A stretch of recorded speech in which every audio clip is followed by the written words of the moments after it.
Hey guys. Okay, so had a few guys over the last week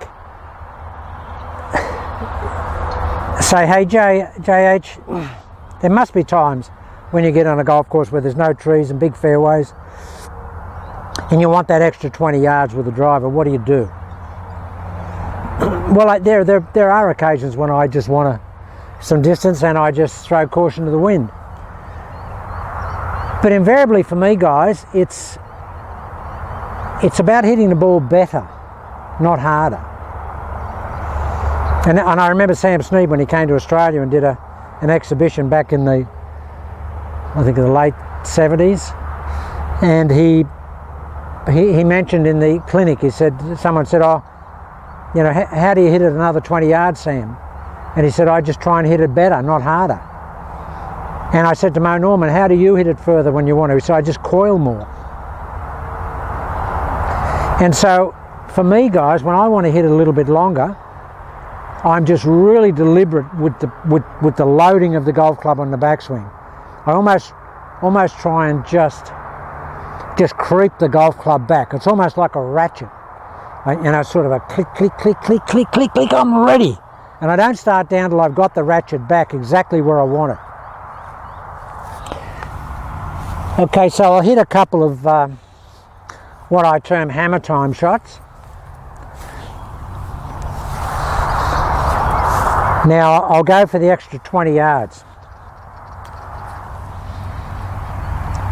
And the only thing you'll see is that I'm really deliberate with the backswing, which will, because it's taking longer, the club will travel a bit further and I'll get a bit more coil. But I certainly don't try and hit it harder. I try and do all my work on the backswing, not on the downswing. If I do a really good job on the backswing, the downswing will get the benefit of that really good process on the backswing, and that is the coiling and the good positioning. Okay, so we're going to bust this an extra 20. And there it is. That's just flying straight over the top of that tree, straight over it. Oh yeah. There you go. There you go. As we say down here in Oz. There you go.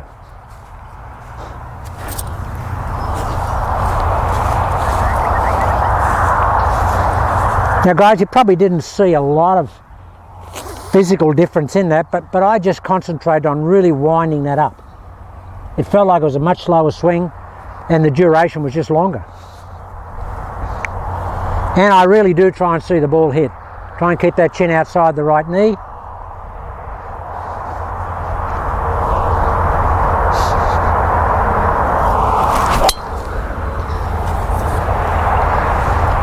Just wish you could see that.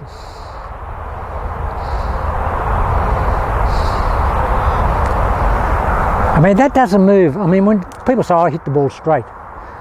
But when you hit a shot like that, there's sort of a V in that tree up there. It's probably 6 foot wide. That's gone straight through the V. And it hasn't moved off the golf club. And I actually saw the club. Well, I didn't see it. You can't see it. But I actually saw the ball. I saw the ball was on the tee, and then I just saw the empty tee. And so I was there after I hit the shot.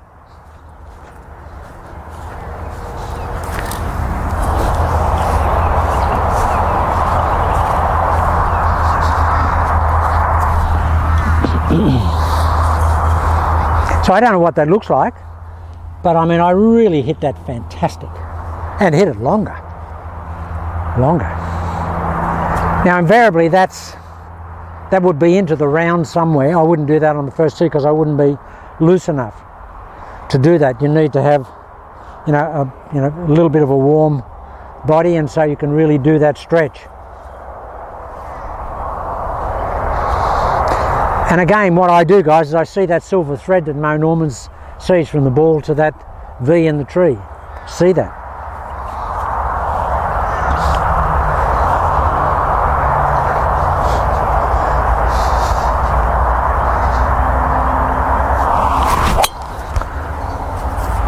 So that's gone through the same V again, exactly the same V. 6 feet wide. This is part of that process I told you about, guys. When I hit those 220 odd 3-irons between 2 flags, 30 yards apart here recently, I hit about 6 shots before I started it. And I only went, and it was only the second shot. When I say I had 6 shots that I was going to hit, but it was on the second shot that I got exactly the flight. I saw a perfect golf shot. It was a perfect golf shot. So I stopped then and I started the process because I had a mental image and a feeling of that shot, and all I did was reproduce it. And for those 220 shots, they were basically within 80% to 90% of the image every time. I didn't hit everyone perfectly, as you can't, but they all went between the flags, and I'd say probably the great majority of them were hit about 90%. Now, a lot of them were hit 100%. But they all went exactly the same. There was no rights, lefts, they all went the same, so I could see the shape of the shot. Okay, the timing is going to vary on that many shots because you're getting tired and you're getting a bit ragged. But they all went exactly the same, but I had the same image from the moment I started till the end. And I didn't start, had I gone, if I had to hit 8 balls, invariably I can get it in about 4 or 5, but if I'd had to have 8, I wouldn't have started until I had the image. So invariably when I hit a drive anywhere or any shot, I always see the shot. And that point I made in a couple of the videos back, where I say if I've got a really tough shot, what I try and do is think back to that club and basically that shot that I've had before, and you will always have one. You'll have your best 3-iron, your best 5-iron, your best wedge, your best 7-iron. I can always bring up those, and I bring up the visual of them, and sometimes the associated feeling, and I look for it. I basically look for it in the mental archive of shots that we've hit. We've all hit them, and guys, it's just discipline. Just think about it. I'll show you.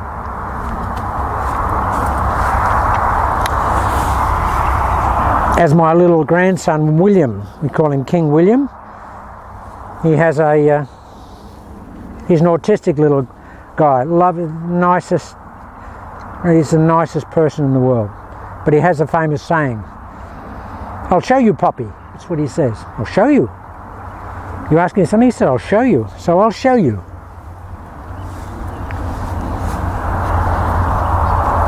I'm going to hit a wedge here.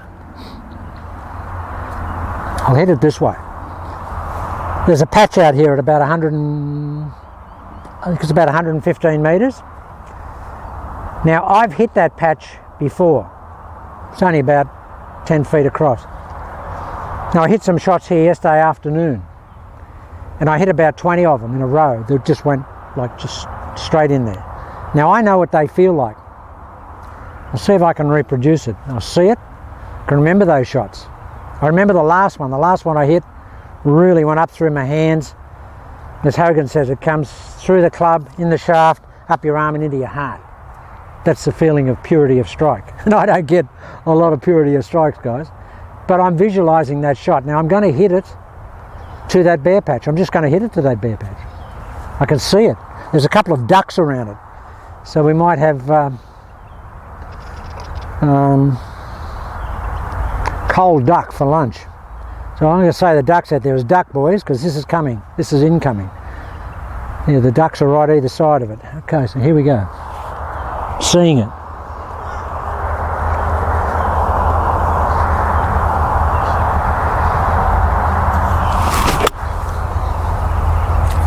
Look out, ducks, look out. Well, there, guys. Scout's honour, as I always say, I promise you that is within probably a yard of where I was aiming it. You know why? Because I knew it was going there. I hit that shot yesterday. I hit a lot of them yesterday. And I can see it. It's exactly the same. I was here, and that's exactly the shot I saw. There was no wind. It was exactly the same. I saw it. I brought it back. I brought it back out of the archive.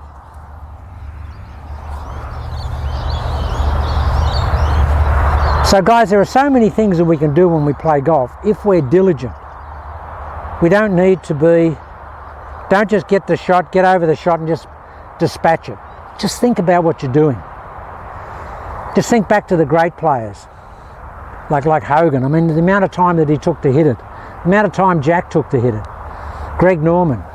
Okay, Mo Norman was different because he was completely removed from everybody else because he had the timing associated with hitting shots immediately, because that's how he found his swing originally, with all those shots, and they were fast tempo. So he didn't have to take time over the shot, he just saw it. He had the best visualization of anybody.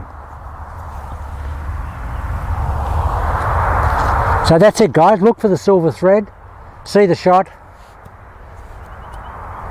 and it's all about doing that. It's about thinking about what you're doing.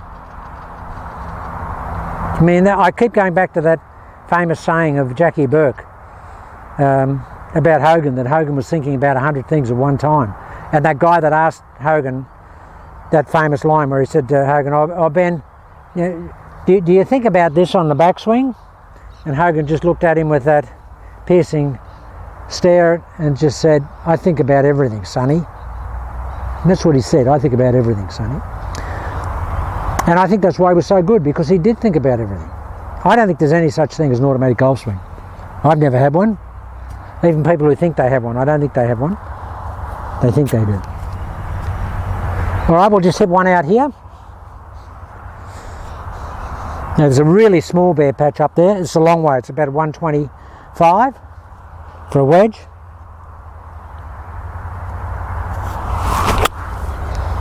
Now guys, that's right on the number. Right on the number. Saw it. Okay, I've got the luxury of being here. No pressure and being able to see it. But guys, it's something you should do. You should really, we talk about visualizing, but really visualizing, and the effort required to visualize is really important. Okay guys, have a look at that. And we've got some other stuff, but I can't think of it right now. But we'll do more on this lead axis golf swing, because I think it's important and I think it's easy to do.